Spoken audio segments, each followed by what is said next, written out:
बागडोर है वो तो बहरहाल मुसलसल कोशिश कर रहे हैं। ऐसे मरहले में एक बात तो ये हकीकत है कि इसका सिविल कोड इस मुल्क के लिए फायदेमंद नहीं है, नुकसानदेह है, इसमें कोई दो राय नहीं है।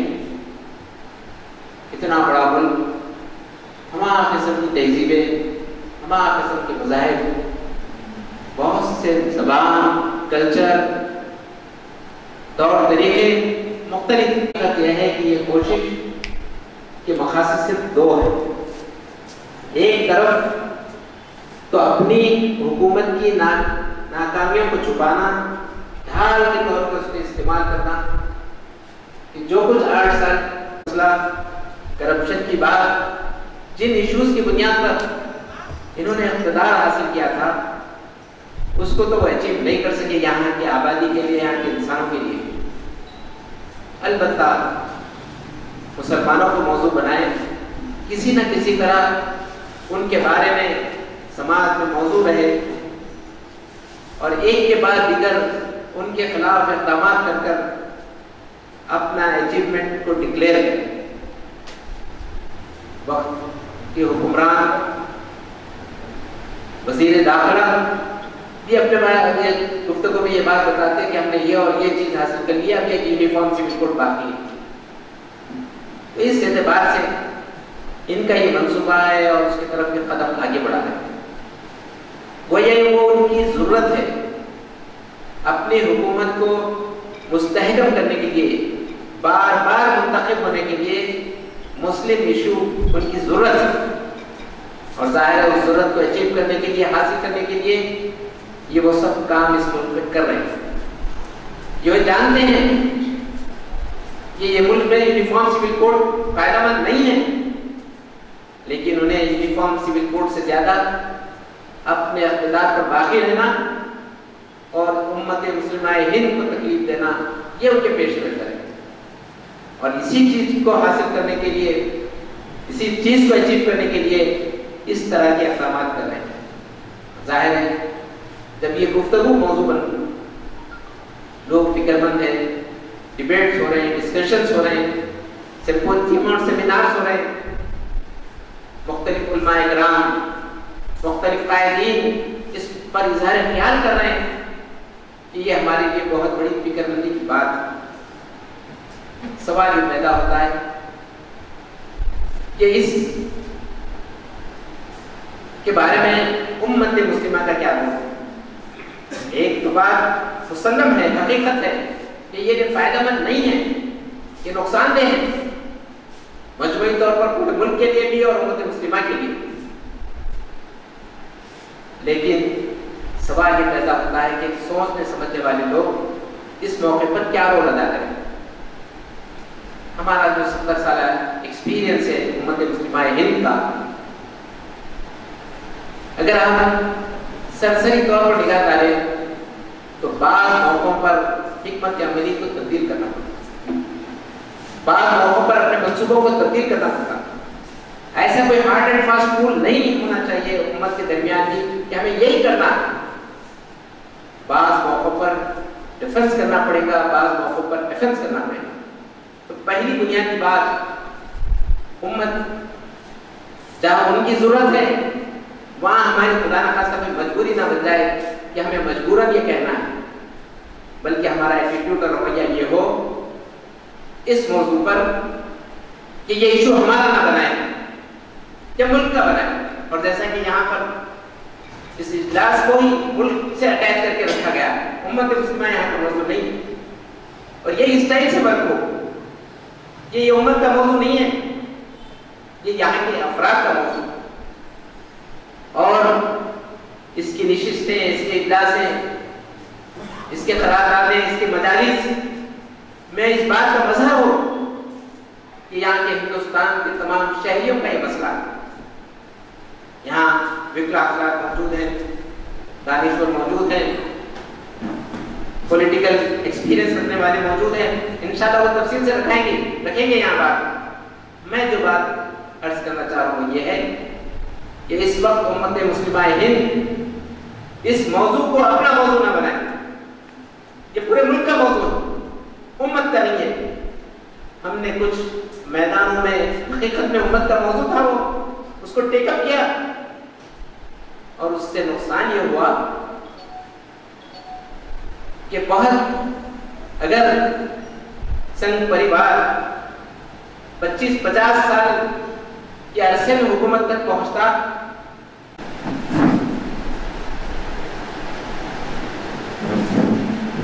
بسم اللہ الرحمن الرحیم۔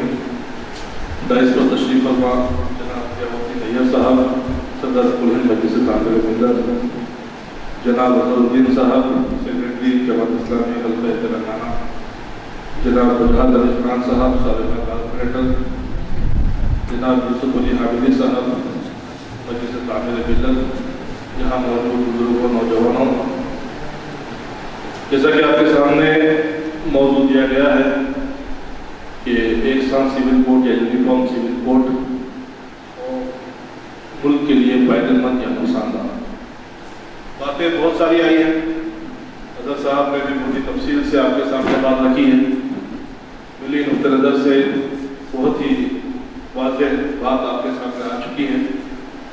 وجاہت علی خان صاحب نے بھی کسی حد تک قانون کا بھی تعارف کرایا، اور اس سے آگے بڑھ کر جو گزشتہ خاص طور پر 2014 کے بعد اس ملک میں مسلمانوں کو سامنے رکھتے ہوئے کس طرح سے موجودہ حکومت اقدام پر اقدام کرتے آ رہی ہے، اس کی پوری تفصیل آپ کے سامنے ہے۔ میں موضوع کو تھوڑا سا اکیڈمک سطح پر پہلے لے جاتا ہوں، پھر آگے چل کر ہم دیگر کنسرن ٹاپکس پر بھی انشاءاللہ ڈسکس کریں گے۔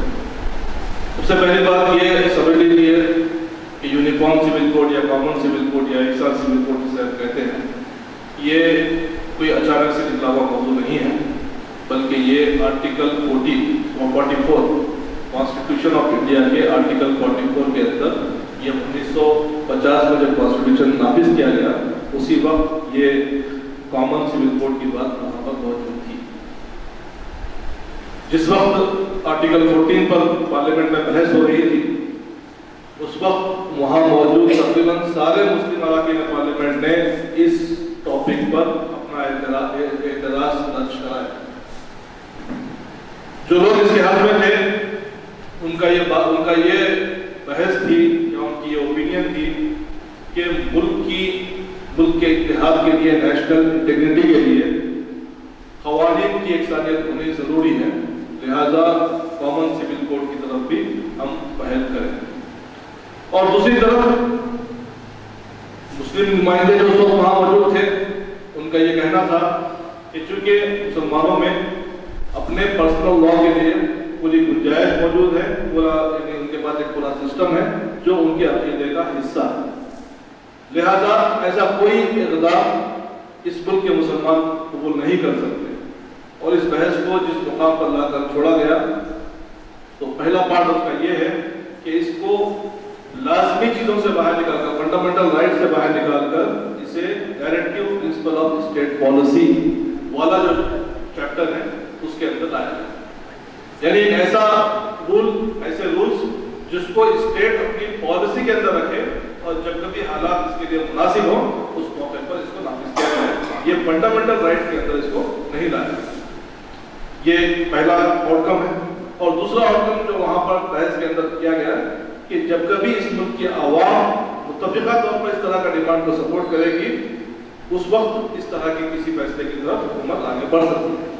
یہ کنکلوژن تھا، اور directive principle of state policy کے اندر آرٹیکل 14 میں اس بات کو درج کیا گیا کہ یہاں پر common civil code, uniform civil code ہونا چاہیے۔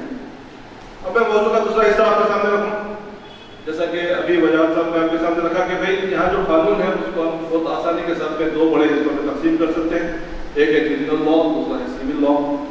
کرمنل لا کی اگر ہم بحث کریں تو کرمنل لا وہ لا ہے جو پولیس کے ذریعے سے انفورس کیا جاتا ہے، اور یہ پورے ملک کے اندر کامن ہے، اس میں کوئی تفریق نہیں ہے، کسی طرح کا کوئی پرسنل لا اس کے اندر یہاں پر شامل نہیں۔ حالانکہ کرمنل لا کے اندر شریعت کی طرف سے بہت سارے ہدایات موجود ہیں، چور کی سزا اس کے ہاتھ کاٹنا موجود ہے، زانی کے لیے سنسار کرنا سزا موجود ہے، لیکن انڈین پرسپیکٹو کے اندر یہاں جو قانون چلتا ہے وہ قانون آئی پی سی کے تحت چلتا ہے۔ آئی پی سی سارے ہندوستان کے شہریوں کے لیے مساوی طور پر کام کرتی ہے۔ हम क्रिमिनल लॉ के अंदर जो पुलिस के जरिए से एनफोर्स होता है, अगर उसको और थोड़ा सा हम इलॉबरेट कर लें तो वो इवन ट्रैफिक के मसले समझ लीजिए या साइबर क्राइम समझ लीजिए, सारी चीजें हम क्रिमिनल लॉ को के दायरे के अंदर लाते हैं। अब दूसरा चैप्टर जो है हमारे पास वो है सिविल लॉ। सिविल लॉ के अंदर प्रॉपर्टी से मुताल्लिक मामलात हो, कॉन्ट्रैक्ट से मुताल्लिक मामलात हो, या इससे हटकर लेबर लॉ है, इस तरह से कई किस्म के लॉ सिविल के अंदर पाए जाते हैं। उन्हीं तवील फहरिस्त के अंदर छोटे में कोने में एक छोटी सी चीज आती है, उसका नाम है फैमिली लॉ। तो हम जो बहस कर रहे हैं कि नेशनल इंटीग्रिटी के लिए यहाँ पर क्रिमिनल लॉ मौजूद है, जिसके अंदर सारे मुल्क के अंदर एक साथ होता है नाफिज है। किसी तबके के लिए, किसी समाज के लिए कोई अलग प्रोविजन उसके अंदर मौजूद नहीं है, सबके लिए कॉमनली क्रिमिनल लॉ इम्प्लीमेंट होता है। नेशनल इंटीग्रिटी का पहला चैप्टर कंप्लीट। नेशनल इंटीग्रिटी का दूसरा चैप्टर जिसके अंदर सिविल लॉ की बहस की गई है, जमीन का कानून अगर हम देखें तो सारे हिंदुस्तान के